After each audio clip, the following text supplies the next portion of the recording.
और अब खबरों को तफसील से देखते हैं। कांग्रेस ने आज जम्मू में राहुल गांधी की बतौर रुकने पार्लियामेंट नाअहली के खिलाफ जारी सत्याग्रह तहरीक के सिलसिले में एक एहतजाजी रैली निकाली। आज की एहतजाजी रैली की क़यादत जम्मू कश्मीर कांग्रेस के सदर वकार रसूल वानी, पार्टी के वर्किंग सदर रमन भल्ला और दीगर ने की।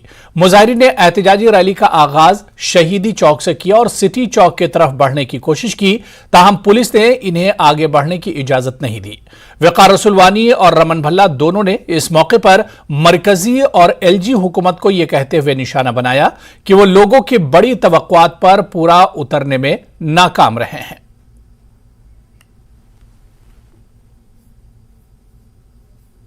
कांग्रेस ने अपनी जो सत्याग्रह रैलीज हैं, प्रोटेस्ट हैं, उनको कंटिन्यू रखा और हमने देखा कि डिस्ट्रिक्ट लेवल से लेकर तहसील लेवल से लेकर डिस्ट्रिक्ट और बाकी ब्लॉक लेवल तक भी इनके जो प्रोटेस्ट है कई दिनों से चल रहे हैं, जब से राहुल गांधी की डिस्क्वालिफिकेशन हुई है एज ए लोकसभा मेंबर। तो आज भी इसी कड़ी में इन्होंने यहाँ पे प्रोटेस्ट रखा है। शहीदी चौक से उन्होंने कोशिश की रैली निकालने की, लेकिन पुलिस ने इनको आगे जाने नहीं दिया। मेरे साथ बात करने के लिए हैं पार्टी के यूटी के प्रेसिडेंट वकार रसूल वानी और उनके साथ है AICC member Manoj Yadav, secretary Manoj Yadav. Waqar Rasool ji, आपसे पहले पूछना चाहूँगा क्या क्या मुद्दे हैं और पिछले कई दिनों से लगातार आप प्रोटेस्ट कर रहे हैं। जम्मू कश्मीर में और भारतवर्ष में कांग्रेस पार्टी का जय भारत सत्याग्रह चल रहा है। ये गांव से लेके ब्लॉक तक और अब डिस्ट्रिक्ट तक भी हम जा रहे हैं, उसके बाद स्टेट में हम करेंगे। तो इसका यही मकसद है, जो इस वक्त तानाशाही चल रही है पूरे देश में, इस वक्त अपोजिशन को किस तरह से कुचला जा रहा है। लोकल मुद्दों की बात करें, यहाँ पे गवर्नमेंट कह रही है कि हमने बहुत यहाँ पे काम किया है। लोकल मुद्दा अगर आप बेरोजगारी देखें तो चरणसीमा में है। प्राइवेट इन्वेस्टर यहाँ पे इन्वेस्ट करने के लिए नहीं आया। लोकल महंगाई की मार से लोग जूझ रहे हैं। आज राजस्थान में अगर 500 रुपये का सिलेंडर है तो यहाँ पे क्यों जम्मू कश्मीर के अपने रिसोर्सेज कहीं नहीं। रिक्रूटमेंट स्कैम यहाँ पे हैं, तो सिर्फ वो इंफ्रास्ट्रक्चर कहाँ पे है जिसके माध्यम से लोग बाहर यहाँ पे लगाते हैं कि उनका चूल्हा जलना भी मुश्किल हो गया। और हमें वो इसलिए मांग करते हैं कि यहाँ पे डेमोक्रेसी का कत्ल किया गया। जम्मू कश्मीर में लोग महरूम है रियासती सरकार से, नुमाइंदों से। अगर उनके चुने हुए नुमाइंदे होते तो जनता के बीच में जाके जो जनता के हित के मुद्दे उसकी रक्षा की जाती। तो यहाँ पे कि जो सत्याग्रह के माध्यम से जो कांग्रेस है वो नेशनल मुद्दों के साथ साथ जो लोकल मुद्दे हैं उसकी भी बात कर रही है और ये कह रही है कि सरकार को इस पर ध्यान देना पड़ेगा। और जहाँ तक नेशनल मुद्दों की बात है तो उनका ये कहना है कि राहुल गांधी जो जिस तरह से डिस्क्वालीफाई किए गए ये गलत है और इस पर भी सरकार को नजरसानी करनी चाहिए और उनका जो डिस्क्वालिफिकेशन का जो ऑर्डर है उसको वापस लिया जाना चाहिए। कराना शान के साथ समीर भट्ट, न्यूज़ 18 वादी कश्मीर में रिवायती सेब के बागात को हाई डेंसिटी में तब्दील करने की मुहिम में निजी कंपनियों की जानिब से काश्तकारों के साथ धोखाधड़ी के मामले सामने आ रहे हैं। पुलवामा के भरपूर इलाके में गाजी अहमद शेख नामी मेवा काश्तकार को निजी कंपनी की जानिब से फराहम किए गए हाई डेंसिटी के 800 के करीब सेब के पौधे गैर मेयारी निकले हैं, जो कि कुछ ही माह के अंदर सूख गए। गुज़िश्ता साल निजी कंपनी ने काश्तकार को अक्टूबर माह में ये पौधे फराहम किए थे, लेकिन इनमें से बेशतर पौधे सूख गए हैं, जबकि काश्तकार ने 3 साल कबल अपने सेब के रिवायती दरख्त काटकर इसमें हाई डेंसिटी बाग कायम करने की पहल की थी। लेकिन मज़कूरा निजी कंपनी की धोखाधड़ी से काश्तकार को 3 बरसों से माली नुकसान का सामना उठाना पड़ा। मुतासरा काश्तकार के अलावा दीगर किसानों की भी मांग है कि धोखाधड़ी में मुलविस निजी कंपनी के खिलाफ सख्त कार्रवाई की जाए।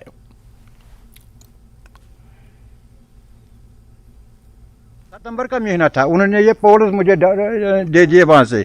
मैंने कहा या मुझे पैसे दे दो वापस या मुझे मार्च में पैसे 2022 में मुझे 2023 में मुझे प्लांट दे दो। उन्होंने कहा अगर आपको प्लांट लेने हैं तो ठीक, नहीं लेने हैं तो हम आपको जबरन घर भेज देंगे। ये प्लांट हमें कोल्ड स्टोर उधर लाशीपुर में खाली करना है।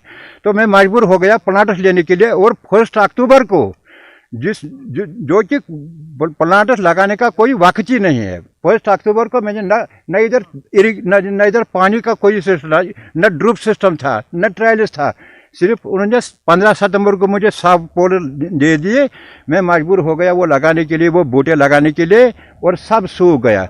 1 लाख रुपए मुझे उस वक्त सिक्योरिटी पानी था, उधर पानी ही नहीं था कहीं। मुझे 1 लाख रुपए खर्चा हो गए क्योंकि ड्रिप सिस्टम जब नहीं था, जिसके मैंने पैसे इन एडवांस भेज दिए थे। ये अगर कह ग्रोवर ये कर मगर अत तसला गसान अम दिल गसान खट, लिहाजा ये कंपनी कुस क्या खिलाफ कानूनी कार्रवाई गसन नमन बिचारन के जमींदारन मुआवजे यून पूरा युस जन यमन शूबि मुआवजे दिन तीत हन गछ मुआवजे हज अदा गसन। बीजेपी जम्मू कश्मीर के सदर रविंदर रैना ने आज जम्मू कश्मीर में G20 सरबराही इजलास के इनेकाद पर एतराज उठाने पर पाकिस्तान को निशाना बनाया। रैना ने कहा कि पाकिस्तान और इसके तरबियत याफ्ता दहशतगर्द मायूसी का शिकार हैं और वादी कश्मीर में G20 इजलास के बाआसानी इनेकाद में रुकावटें पैदा करने की इनकी तमाम कोशिशें नाकाम हो जाएंगी। उन्होंने कहा कि जम्मू कश्मीर में अमन लौट रहा है और यहां के लोगों ने पाकिस्तान में मौजूद दहशतगर्दों और इनके आकाओं के तमाम मजमूम अज़ाइम को शिकस्त देने का अहद किया है। ग्रुप के जो मुल्क हैं उनकी एक बड़ी मीटिंग यहाँ मुनक्कद की गई है, इसका हम वेलकम करते हैं। रही बात धमकियों की, ये लश्कर, जैश, हिजबुल, इनका काम ही रहा है खून खराबा करना। इन्होंने बड़ा जुल्म सितम किया है। कश्मीर के लोगों ने इनसे तौबा की। इन्होंने अपनी दुकानें सजा के रखी हैं कश्मीर। इन्होंने तो गरीबों और बेगुनाह लोगों को कत्ल किया। ये कातिल है और कातिल की धमकी से कोई डरने वाला नहीं। उधर जम्मू यूनिवर्सिटी में यूथ 20 कंसल्टेशन प्रोग्राम का इनेकाद किया गया है। जम्मू यूनिवर्सिटी G20 समिट के एकेडमिक पार्टनर के तौर पर इस 2 रोज़ा तकरीब की मेज़बानी कर रही है।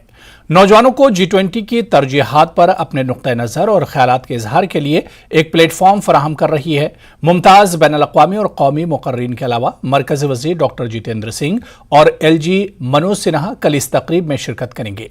आज का यूथ कंसल्टेशन प्रोग्राम अमन की तामीर और मुफाहमत के मौजू पर किया जा रहा है। जम्मू यूनिवर्सिटी के अफसरान और तलबा ने प्रोग्राम में शिरकत की। G20 के तहत आज जो यूथ कंसल्टेंसी प्रोग्राम है आज जम्मू यूनिवर्सिटी में उसकी शुरुआत हो चुकी है, क्योंकि जम्मू यूनिवर्सिटी भी चंद उन यूनिवर्सिटीज़ में है जो एकेडमिक पार्टनर है G20 के लिए। हमारे साथ कई जो ऑफिशियल्स हैं जम्मू यूनिवर्सिटी के और साथ में कुछ स्टूडेंट्स भी हैं जो इस यूथ 20 का हिस्सा बने हैं। इनसे बात करेंगे। हमारे साथ डीन स्टूडेंट वेलफेयर हैं प्रकाश जी। प्रकाश जी, क्या कुछ फ़ायदा आप इसका होते हुए देखते हैं? देखिए, आज अभी जो हमारे डेलीगेट्स हैं वो आ चुके हैं। अभी हमारा आइस ब्रेकिंग सेशन चल रहा है।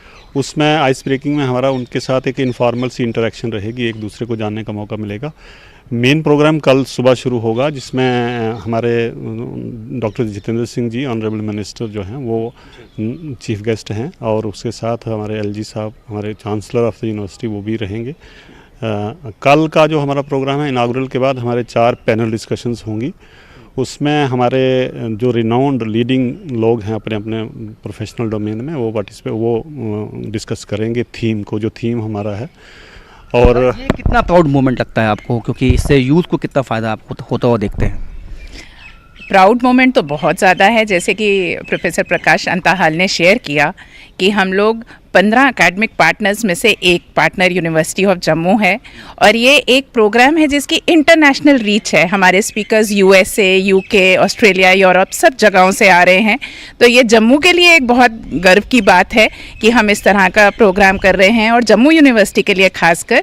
मैं आपको एक बात बता देता हूँ कि 5 जैसे थीम है Y20 के, जैसे पीसफुल एंड रिकंसाइलेशन हो गया, डिज़ास्टर मैनेजमेंट हो गया, खेलो इंडिया के तहत।